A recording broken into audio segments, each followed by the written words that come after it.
मनाली फॅम ट्रिपच्या पुढच्या दिवशी आम्ही पोचलो नग्गरला. आणि ऑनेस्टली सिटी लाईफस्टाईलपासून थोडंसं दूर जाऊन शांत एक्सपिरियन्स घ्यायचा असेल तर हे ठिकाण नक्की कन्सिडर करायला हवं. इथे तुम्हाला एकदम शांत असा निसर्ग, पक्ष्यांचा किलबिलाट आणि रिलॅक्स असं वातावरण अनुभवायला मिळेल.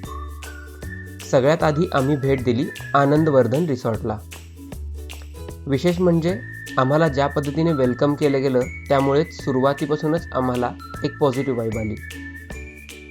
हे हॉटेल सात्विक संकल्पनेवर आधारित आहे. इथे नॉनव्हेज आणि ड्रिंक्स अलाउड नाही आहेत. त्यामुळे फॅमिली स्टे किंवा शांत वॅकेशनसाठी हा खूप चांगला पर्याय आहे. आणि विशेष म्हणजे रिसॉर्टपासून अवघ्या 400 मीटर अंतरावर त्यांचंच ऋषीभूमी नावाचं नॅचरोपॅथी सेंटरसुद्धा आहे.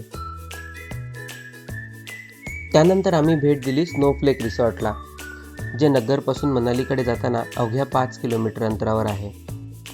ही एक 4 स्टार प्रॉपर्टी आहे आणि तिथली सुपर डिलक्स डुप्लेक्स रूम खूपच इंटरेस्टिंग वाटली, जिथे तुम्ही तुमची फॅमिली 4 ऑक्युपन्सीमध्ये स्टे करू शकता. नग्गर एक्सप्लोअर करताना एक गोष्ट जाणवली, मनाली फक्त मॉल रोड पुरतं मर्यादित नाही, तर अशा हिडन पीसफुल स्टेजमुळे ट्रिप अजून स्पेशल बनते. अशाच इंटरेस्टिंग स्टोरी जाणून घेण्यासाठी फॉलो करा फ्रीडो ट्रिप्सला.